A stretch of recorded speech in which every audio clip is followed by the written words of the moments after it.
ia faly miaraba ny mpanjoy ny le défi Madagasikara atao anatiny sy any ivelany ye momba ny tetikasa anjozorobe tokoa ny resahana dia misy tokoa iny tetikasa iny nataonay ny arahana ministera ny fiompiana sy ny fambolena treto aloha zany izy iny a dia mbola tsy tanteraka fa eo andalam-panatanterana satria ina ny antony izara roa tanteraka zany ny fiarahana tamin'ny ministera ny ilany avy aty aminay a de ny ilany avy any ministera ny ilany avy aty aminay de efa vitanay ny momba ny vato ny fasika sy ny sisa efa vita ny fokon'olona satria ny fokon'olona zany hoe raha tianareo anampy anareo ny ministera dia aseho ifa voninareo a de omena anjara ndraikitry nareo zany momba ny hoe vato ny fasika de nataony ny vahoaka tokoa le izy vita ary izy ankehitriny a fa ny ministera kosa hatreto de mbola miravoravitanana tsy fantatry hoe anao tsy anao fa de ny mbola politika tokoa moa hatreto aloha zany eto Madagasikara no manjaka dia resaka fampandrosoana ara-toekarena ohatran'ny tsy de misy vide loatra itsony eto amin'ny firenena amintsika amin'ny resaka zao. Ie ny société civile tokoa moa lazaina foana hoe tsy manao politika ny société civile kanefa ny société civile ihany koa de ohatry ny vahoaka rehetrarehetra ireny a mizaka ny vokatry ny fanapa-kevitra politika zay ataon'ny mpanao politika ny zavatra misy eto Madagasikara zany anatin'ny politika de ny hevitry manokana zany momba ny hoe fitantanana le gouvernement collégial zay tarihany Andriamatoa premier ministre moa zay raha malala zany miteraka resabe eto amin'ny tontolo politika eto Madagasikara am'izao de tsotra na ny hevitry hoe io zany zavatra misy a dia anjarany mpanao politika hoe mety ve na tsy mety fa raha ny amiko manokana de ny mpanao politika rehetra de tokony hiverina anatina eo ambony latabatra boribory tsy resaka gouvernement collégial ihany na fandraisana fahefana ihany fa tokony ametraka vina iarahana ny mpanao politika hoe ahoana ny fomba hitantanantsika nyty firenentsika ty tokony menatra tsika satria ny antony de tsotra hoe i Madagasikara tsy nandalo ady tsy sororo-tany mafy be teto fa ny cyclone moa raha malala efa mandalo foana isa-taona fa i Madagasikara dia fahatelotelo ny farany maneran-tany amin'ny firenena mahantra indrindra no ny afitsoko ny mpanao politika avokoa zany rehetrarehetra zany ka tokony menatra ny mpanao politika tokony hitady vahaolana ara-toekarena tena matotra ho an'ity firenen'ity aloha am'izao le mitorako zao fa raha ny fitantanan'ny gouvernement collégial zay napetraky ny ACC no mena ACC fahefana moa zay olan'ny mpanao politika am'izao hoe tsy azo antoka ny ACC tsy azo antoka ny CNI ny tanila ny gouvernement raha teo ampandany candidat tokana eo amin'ny latabatra boribory eo tokony amahany ny mpanao politika zay olana izay.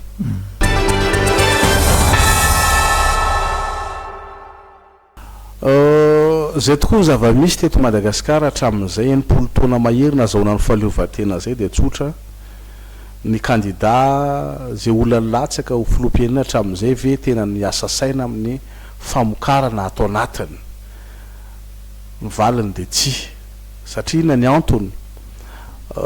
zay manome vola ny patron ka zay baiko ny patron avy any ivelany ihany no tanterahan'ireo mpitantana ny fandimby eto Madagasikara rariny zany ny tantana n'ity Madagasikara ty ka rariny sy hitsiny raha ohatra ka mihamantra ny malagasy no ny afitsoko ny mpanao politika satria ny mpanao politika foana ny mitondra n'ity firenen'ity any ankady.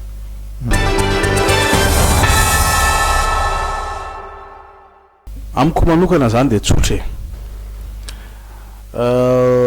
raha azo ny mpanohatra ihany koa ny fitondrana zany ary tsy maintsy zay ny zavatra hoy satria ny antony de zao hoe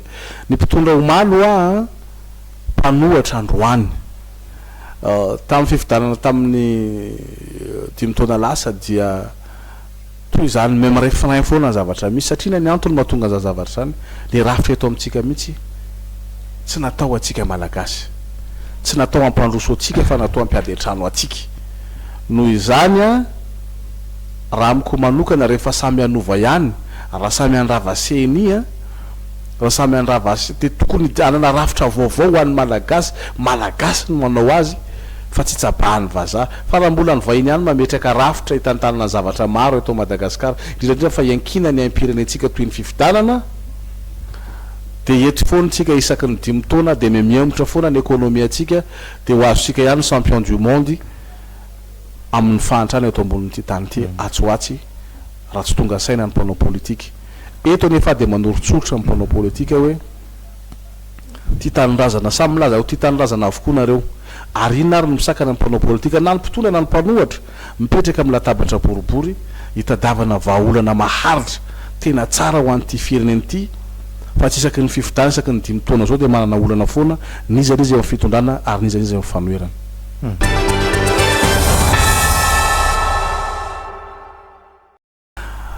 ny sosikevitro momba ny rafitra io de tsotra hoe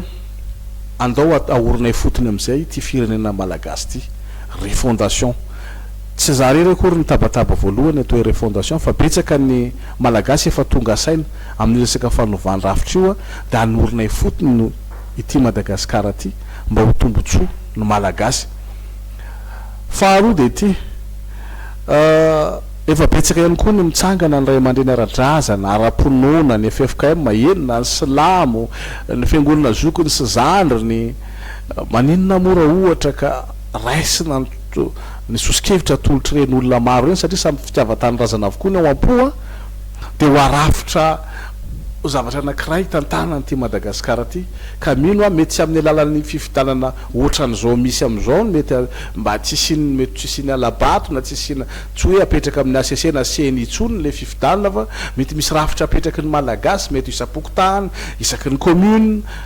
ary isaky ny district sy ny sisa sy ny sisa atonga ny tena hoe fifidanana ka safidim-bahoaka mariny no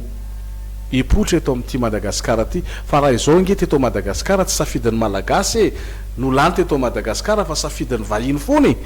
gaga be ako hoe androany mitomany hoe fifidanana madio sy mangarara hoe ekeny rehetra fa mbola tsy nisy fifidanana aloha namako hatretoa ka tsy nisy nanohatra fa nisy nanohatra foana fa rehefa matanjaka moa ny bebotany zay mahazo fahefana de mangina amiandalana eny any mpanohatra ka tsy maintsy manaiky zay fahefana tonga eo de rehefa tonga ny 5 taona de mikotsafy any Lexis ka noho izany haleo dieny zao dia mitady vahaolana maharitra ho an'ity firenena ity raha zany no antenina momba an'izay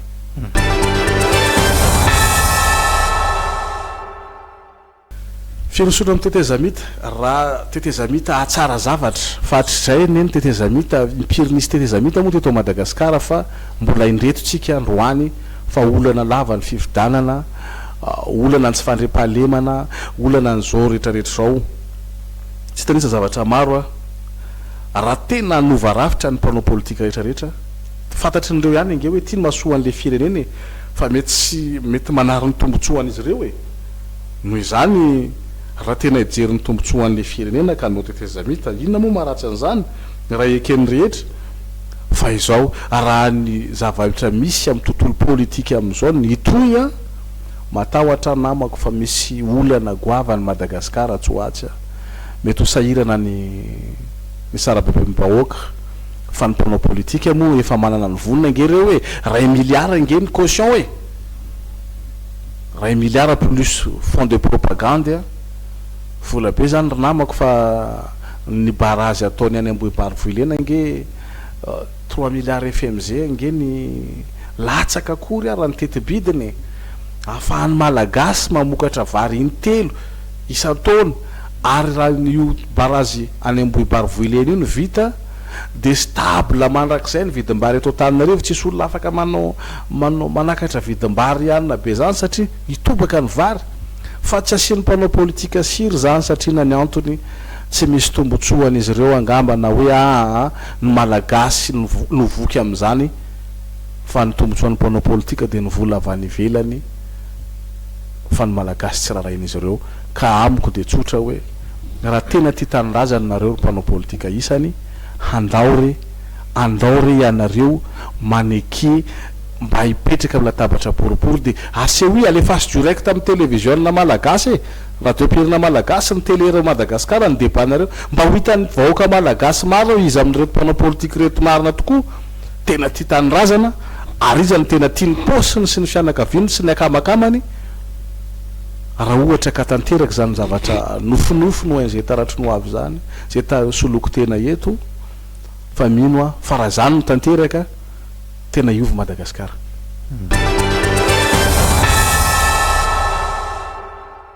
Amtinako azy dia tsotra. Ry mpanao politika namana ry vahoaka malagasy mpiray tanindrazana. Ity ny firenena foin'Andriamanitra ho atsika matoy izy ity nataon'Andriamanitra ho nosy dia ny gasy rehetrarehetra iolona sy velona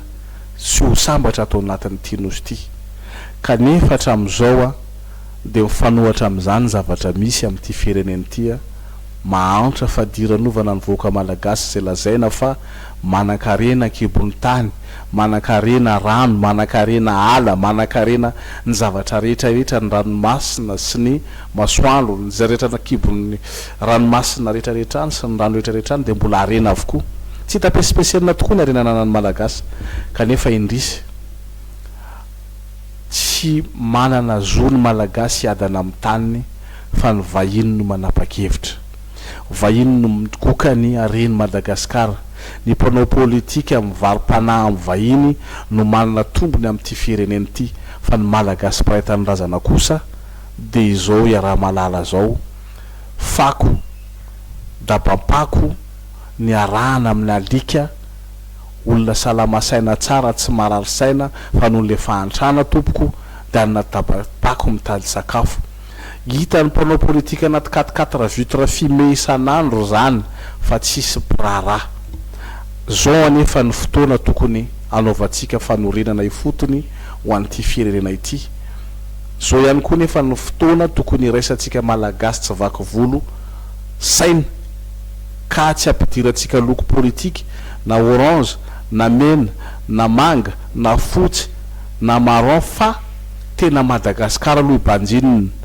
dia no avy ny taranaka ampitso no tsonjovony tsirairay indrindra fa ny mpanao politika. Miangavy ianareo mpanao politika izahay vahoaka tena marary amin'ity Madagasikara ity, mba hiditra anatina latabatra boribory nareo ka hitady vahaolanareo tompoko azafady indrindra dia lafina ny faladianareo ho amin'ny disadisa politika nareo dia ny ampitso afaka ampitso kosa dia hijery vahaolana miaraka ho tombotsoa ho an'ny Madagasikara. Fa raha Madagasikara amin'izao re tompoko tsy mahazaka krizy intsony ny vahoaka malagasy, tsy zakan'ny Madagasikara grevy satria efa tena tafalatsaka lalina loatra ny fahantranyity malagasy ity ka iangaviana aminareo re mba hijery no avin'ity firenena ity. Farany dia tsotra hoe na ny mpitondra na ny mpanohatra ka samy matsapa fa samy zanaka malagasy dia tokony iraisaina hitady ny vahaolana ho tombotsoa an'ity Madagasikara ity. Misaotra tompoko.